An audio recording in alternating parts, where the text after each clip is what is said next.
नमस्कार, गावगाडा या यूट्यूब चॅनलवरती आपलं सर्वांचं स्वागत आहे. आपण शेती क्षेत्राशी निगडीत म्हणजे शेतीशी पूरक व्यवसाय म्हणून आपण वेगवेगळ्या व्यवसाय जे शेतकरी करतात त्यांचे व्हिडिओ आपण वेळोवेळी घेऊन येत असतो. आज आपण वाघमोडे गोट फार्मवरती आज आलेलो आहोत आणि यांच्याकडं आफ्रिकन बोर जातीच्या शेळ्या आपल्याला बघायला मिळतील. म्हणजे त्यांचा आपण परिचय करून घेऊया. नमस्कार सर. नमस्कार. तुमचं नाव सांगा. सुनील वाघमोडे. सुनील वाघमोडे. आणि मोबाईल नंबर एक सांगा. मुक्काम पोस्ट सावे तालुका सांगोला. मोबाईल नंबर आहे 7028512826. हा, तर शिक्षण किती झालं? माझं शिक्षण MSc BEd झाले मॅथमॅटिक्स मध्ये. बर, MSc. तर इथं पाठीमाग आमच्या आता हे सगळं बोरचं दिसतंय. आफ्रिकन बोर आहे. शक्यतो ह्या आफ्रिकन बोर मांस वाढीसाठी आणि बंदिस्त शेळी पालनासाठी म्हणजे ह्या परिचित आहेत शेळ्या. मग तर आता तुमच्या ह्या सगळीकडे आम्ही येत असताना म्हणजे सगळ्या म्हणजे गावरान उस्मानाबादी आणि गावरान काळ्या शेळ्या दिसल्या आणि इथंच तुम्ही या बोर शेळ्या पाळायचं कारण काय? बरं, तर आम्ही याच्या अगोदर देशी शेळ्या म्हणजे आपल्या गावठी शेळ्या आणि उस्मानाबादी शेळ्याचं पालन करत होतो. बरोबर. पण असा विषय झाला की आताच्या काळात कसं झालंय, बागायती क्षेत्र वाढल्यानंतर रानात चरायला रानं कमी झाल्यामुळं बरोबर या पहिल्या देशी शेळ्यांना कसं रानात फिरवून आणावं लागतंय. त्याशिवाय ती व्यवस्थित राहत नाही. त्यांची जी वेट आहे ना ते व्यवस्थित राहत नाही, बंदीसाठी राहत नाही. म्हणजे एवढं दिवसभरामध्ये तुमचं शेड्यूल कसं असतं? म्हणजे कसं केलंय ते पहिलं कोणत्या व्यवसाय करताना नियोजन असलं पाहिजे. बरोबर आहे की. आणि त्यातल्या त्यात म्हणजे दुग्ध व्यवसाय असू दे किंवा जनावरांचं कोणतंही पालन असेल तर त्यांच्यासाठी चाऱ्याचं अगोदर नियोजन करणं गरजेचं असतं. अगदी अगदी हे बरोबर. एक गोट्याचं नियोजन नसेल तर चालेल, बरोबर, पण चाऱ्याचं नियोजन लागते का तर ती रोजची गरज आहे. बरोबर बरोबर. म्हणून आम्ही आधी चाऱ्याचं नियोजन असं केलं होतं की वेगवेगळ्या ठिकाणी जाऊन वेगवेगळ्या प्रकारचा जे प्रोटीनयुक्त चारा काय काय त्या पद्धतीने आम्ही लागवड केली होती. बरोबर. मग त्या चाऱ्यातून आम्हाला आम्ही सकाळी उठल्यानंतर पहिला वाडा स्वच्छ करून घेणे. बरोबर. झाडू लोटून झाल्यानंतर मग परत त्याच्यानंतर काय खुराक असेल मका वगैरे ठेवणे शेळ्यांना. मका ठेवायला झाल्यानंतर मग 10 वाजता आम्ही स्मार्ट नेपर वगैरे कटर करून आणायचं. दशरथ घास आणि स्मार्ट नेपर कटर करून टाकायचं सकाळचा चारा. आणि त्याच्यानंतर पाणी वगैरे ठेवलेलं असतंय. मग 4 वाजता मक्काचा चारा द्यायचा. म्हणजे ओला मक्याचा. ओला मक्याचा चारा. मग त्याला खुराक वगैरे काय देता? नाही देत खुराक आम्ही म्हणजे मका देतो सकाळी किंवा संध्याकाळी. सकाळी आम्ही सकाळी देतो. तसं काय नाही, आपण दोन्ही टाइम पण काय काय देते शेतकरी, पण आम्ही एक टाइमच देतो सकाळी. मक्का तेवढी सकाळी. बरोबर. आणि त्यांचं लसीकरण वगैरे काय? लसीकरण असं असतंय की मला वाटतं जंतनाशक हे 3 महिन्यातून केलं पाहिजे. बरोबर. आणि जे इतर लसीकरण आहे इतर मोठ्या महारोगावरचं ते 6 महिन्यातून एकदा तरी केलंच पाहिजे. बरोबर. मग आम्ही ETचं करतो जून आणि डिसेंबर महिन्यात. आणि PPR वगैरे सप्टेंबर मध्ये करून घेतोय. ते 3 वर्षासाठी चालतं. आणि HFचं काय प्रत्येक वर्षी करतो. म्हणजे या लसीकरण वेळच्या वेळी केलं तर म्हणजे बाकीचं साथीचा रोग येण्याचा प्रकार थांबतात बऱ्यापैकी. बरोबर. आता ह्याच्यामध्ये आम्हाला दिसतंय 2 मेंढ्या पण दिसतंय ती त्याच्यामध्ये मिक्स होतात का? मिक्स म्हणजे कसं आहे, आम्ही म्हणजे वडिलोपार्जितच लहानपणापासून ह्या शेळ्या मेंढ्याचा व्यवसाय आहे. मग आमच्या लक्षात असं आलं की मोठी मेंढी ह्यात राहू शकत नाही, म्हणून आम्ही एक पिल्लू आणलं छोटं एकदम दूध पिणार. बरोबर. आणि या शेळ्याचं दूध त्याला पाजलं. आणि ते यात त्याचं सराउंडिंग असं झालं की मी ह्या शेळ्यांसारखाच आहे असं होत गेलं. आणि ती एक मेंढ्या मडग्याचं पिल्लू आणलं होतं. त्याचं ती पिल्लू मोठं झालं, ती येलं, त्याला पण पिल्लू झालं, ते पण ह्यातच असतंय. ते एकमेकाला असते मिळून घेतात, काय अडचण मारामारी नाही, काय नाही करत. म्हणजे गरुडाचं पिल्लू जर कोंबड्याच्या पिल्ल्यात जर फिरलं तर त्याला कळत नाही लहानपणापासून मी कोंबडीच आहे असं वाटतं त्याला वाटतंय मी कोंबडीच आहे. या मेंढीला वाटतंय या मेंढीला वाटतं मी बोरच आहे, बोरला वाटतं ही आमच्यातली एक प्रजात आहे, वेगळा कलर आलाय.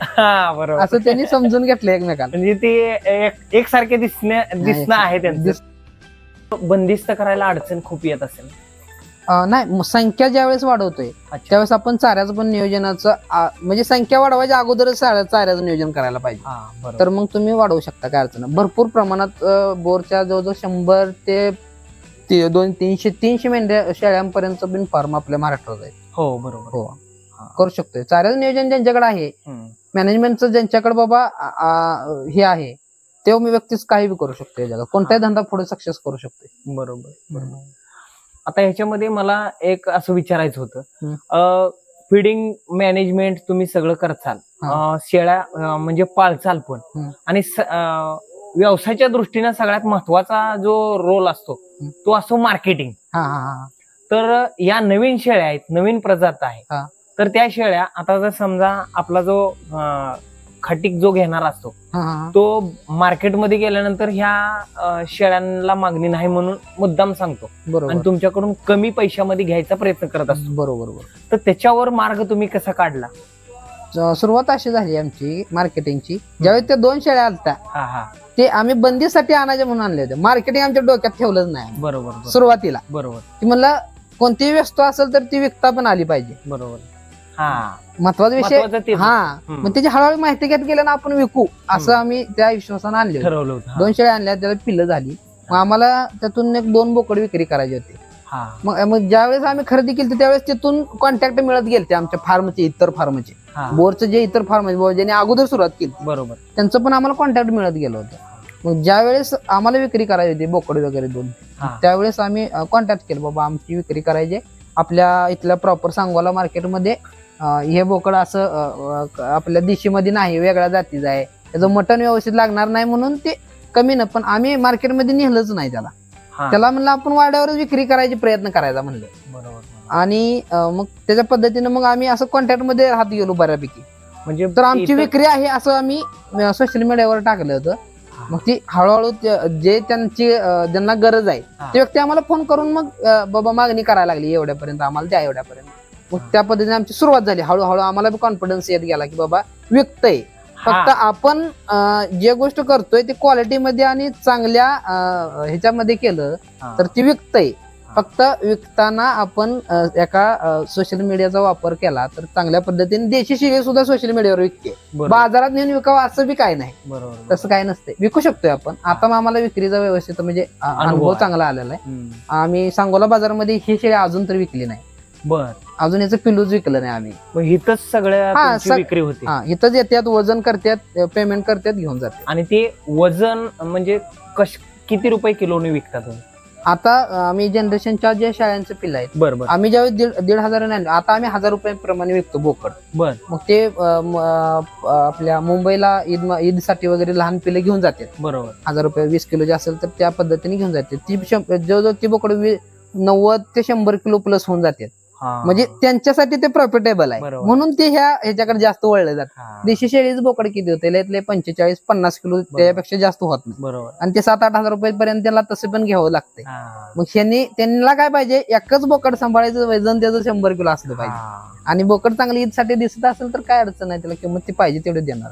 बरोबर. असं त्यामुळे घेऊन जाते, तसं काय नाही. आणि ज्याच्या पाठी अशा आहेत की आतापर्यंत फक्त ब्रीडिंग साठीच गेल्यात, प्रजात वाढवण्यासाठीच गेल्यात, कापायसाठी पाठ जात नाही. कटिंग मार्केटला अजून कटिंग मार्केटला नाही, म्हणजे अजून काय काळात ती कटिंग मार्केटला जाणार, पण सुरुवात असल्यामुळं त्या अजून गेलं नाही, त्याचा प्रसार एवढा झाला नाही. आता हे घराच्या पलीकडच्या साईडला म्हणजे जवळच कमी खर्चामध्ये त्या भिंतीचा आधार घेऊन जाळी पलीकडे तुमच्या त्या घराची भिंतच आहे, जाळी म्हणजे थोडी 20 फुटाच्या दरम्यान, म्हणजे असं घराच्या कडेलाच हे केलंय. हे सुरुवातीलाच केलं होतं का म्हणजे आता अलीकडच्या काळात केलंय? नाही, आम्ही देशी शेळ्यांसाठीच हा निवारा केला होता. पण कसं केलं होतं की संख्या शेळ्यांची जास्त होती आणि शेड नव्हता त्यावेळेस सुरुवातीला, पहिल्या वेळेस. मग आम्ही हळूहळू शेड म्हणजे हे केलं. कसं काय शेतकरी कसं करतात, शेळ्या कमी आणि गोट्यावर खर्च जास्त करतात, तसं नसलं पाहिजे. शेळ्या आपल्याकडे असल्या पाहिजे, मग गोट्यावर तुम्ही पाहिजे तेवढा खर्च करू शकता. बरोबर. आता ही जी मधली शेळी दिसते ती एकच वेगळी जात दिसते आम्हाला, ती कुठली?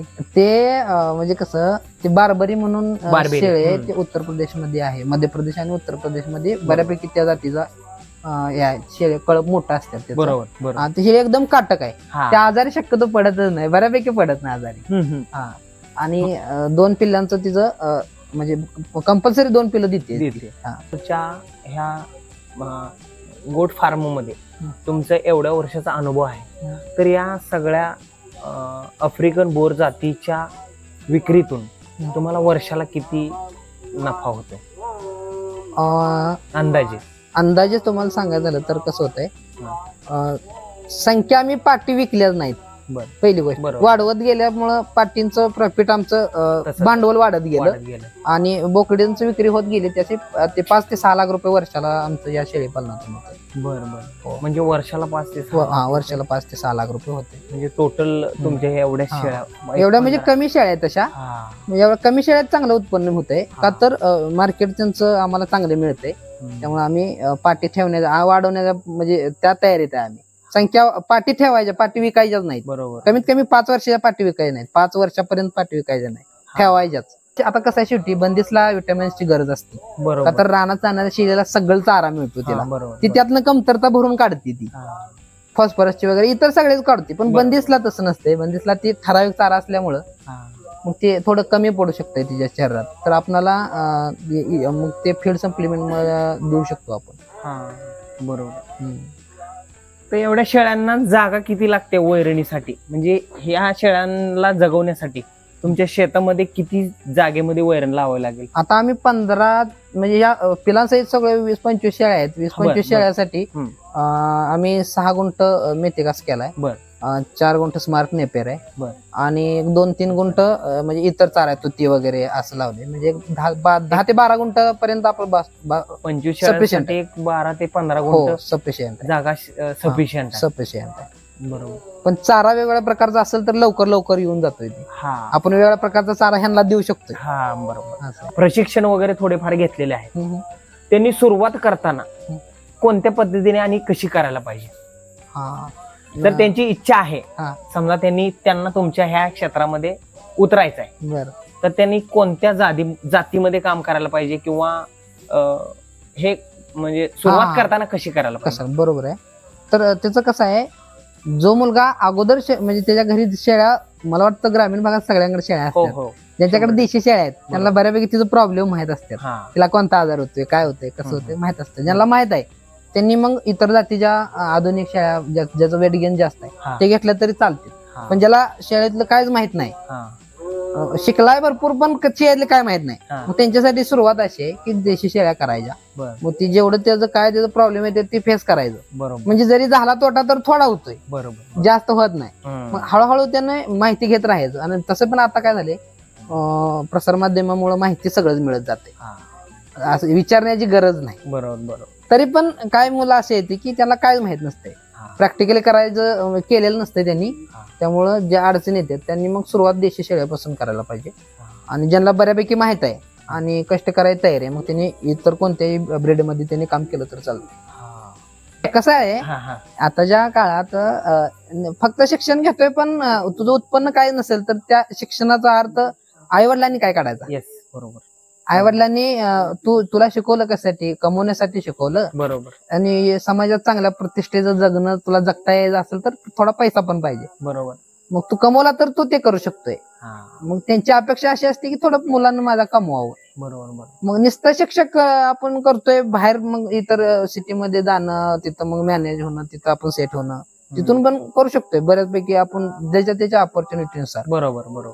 मग म्हणून आम्ही आमचा पहिला सुरुवाती वडिलांचा व्यवसाय होता, तर आपण त्यांना म्हणलं थोडं शिकलोय तर आधुनिकीकरण करून द्यावं. बरोबर. आम्ही देशी करत होतो, थोडं ह्यात आलो, मग ह्यात थोडं उत्पन्न वाढलं की बाबा घरचं उदयनिर्वाह, आर्थिक परिस्थिती जर आपली व्यवस्थित असेल तर बाकीच्या गोष्टी आपण करू शकतो, काय अडचण येत नाही. बरोबर. म्हणून आम्ही थोडक्यात पहिलं उदयनिर्वाहासाठीच करत होतो. शेळ्याच्या ह्याच्यावरच आम्ही शिक्षण घेतलं सगळ्यांनी. बरोबर. आम्हाला शेती 2 एकर आहे, ती पण कोरडवाहू होती. मग आता अजून बी कोरडवाहूच आहे, पण आता थोडं पावसाचं असेल तर आम्ही मग 2 पिकं चांगले घेऊ शकतोय. मग त्यानुसार आम्ही थोडं हळूहळू करत गेलो. फक्त त्याला आधुनिकीकरणाची जोड दिली, मग त्याचे उत्पन्न थोडं वाढलं. आणि त्यात तुमचं नॉलेज आणि मेहनत याच्यामुळे ह्या सगळ्या गोष्टींचा एक व्यवसायावर चांगला परिणाम झाला. कसं आहे सर, प्रत्येक जातीमध्ये एखादा हिरा जलमतो तसा प्रकार असतोय. जसं बिटल मध्ये पण त्या काळात सुरुवातीच्या वेळेस त्या आल्या होत्या, म्हणजे पंजाब मधून बरोबर. त्यावेळेस मला वाटतं त्याचं रेट पण तसंच होतं. आणि या बोर मध्ये पण आता सध्याला पण म्हणजे ज्या इम्पोर्ट शेळ्या होणार आहेत आलेल्या आहेत बाहेरून, बरोबर, बाबा ते प्रजात तिकडून कुठल्या तर बाहेरच्या देशाचे, आफ्रिकेचे म्हणजे बाहेरच्या देशाचे ते आले आहेत. त्या शेळ्यांची किंमत आता पण बऱ्यापैकी म्हणजे भरपूर जास्त आहे. तर काही लोकांना त्या जास्त किमतीचं सत्य वाटत नाही, का तर एक शेळी आहे आणि शेळी जास्तीत जास्त किती किमतीची असू शकते आणि त्याचा उपयोग काय आहे, एकतर कटिंग मार्केट म्हणजे मटनसाठीच फक्त. या दोन दृष्टिकोनातून बघितले जाते. पण तसं काय विषय नसतोय. एखादा आपल्या इतर जातीमध्ये पण एखादी चांगली क्वालिटी वस्तू असेल तर ती चांगल्या किमतीला पण जाऊ शकते. क्वालिटीला किंमत आहे, क्वालिटीला किंमत आहे. बरोबर.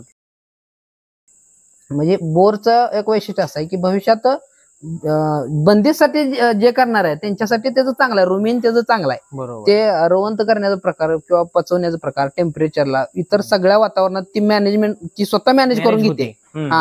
त्यामुळे ती डेव्हलप होते, ती वजन वाढते. हिचा अर्थ ती तिच्या म्हणजे तिनं जे खाल्लंय ते पचवते व्यवस्थित. बरोबर. त्यामुळं तिचं बंदीसाठी एकदम उत्कृष्ट शेळी आहे ती. बरं आता महाग आहे ती, आता किमती तिच्या बऱ्यापैकी महाग आहेत. पण भविष्यात जर आपल्याला एखादा व्यवसाय करायचा असेल तर म्हणजे सक्सेस व्यवसाय करायचा असेल किंवा एखाद्या वस्तूची प्रोडक्टची गरज भागवायची असेल, आता इथं मटन आपल्याला गरज आहे, आता या काळात गरज आहे. बरोबर. पण शेळ्या कमी होत चालल्या, त्या शेळ्या राखणारी मुलं कमी होत चालली. ती जी जुनी म्हातारी लोक आहेत तेच फक्त शेळ्या राखते ती. कारण जी युवक आहेत ते बाहेर बऱ्यापैकी जातात, शिक्षण झालेलं असते, बाहेर जाते. मग शेळ्या कोण राखणार आणि ती मटनची पूर्तता कोण करणार? बरोबर. मग ज्या पद्धतीनं जसं आता आपण जुन्या म्हातारी वगैरे लोक करत होती ते करणं शक्य तर नाही आता.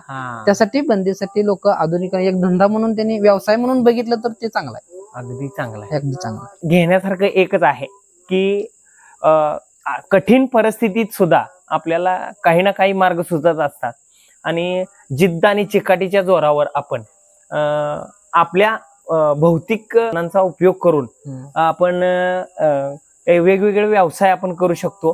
तेच या वाघमोडे गोट फार्मवरती आपल्याला बघायला मिळालं. तर दिलेल्या माहितीबद्दल तुमचं आभारी आहे, धन्यवाद. आम्ही पण मनापासून तुमचं धन्यवाद. आणि तुमचा हा गावगाडा चॅनल भविष्यात म्हणजे अगदी चांगली त्याचा ग्रो चांगला आहे आणि इथून पुढे पण तुम्हाला तुमच्या म्हणजे तुमच्या कार्यात अजून तुमच्या कार्याला मोठी चकाकी यावी आणि यासाठी सर्व काळ सर्व शुभेच्छा. धन्यवाद, आभारी आहे.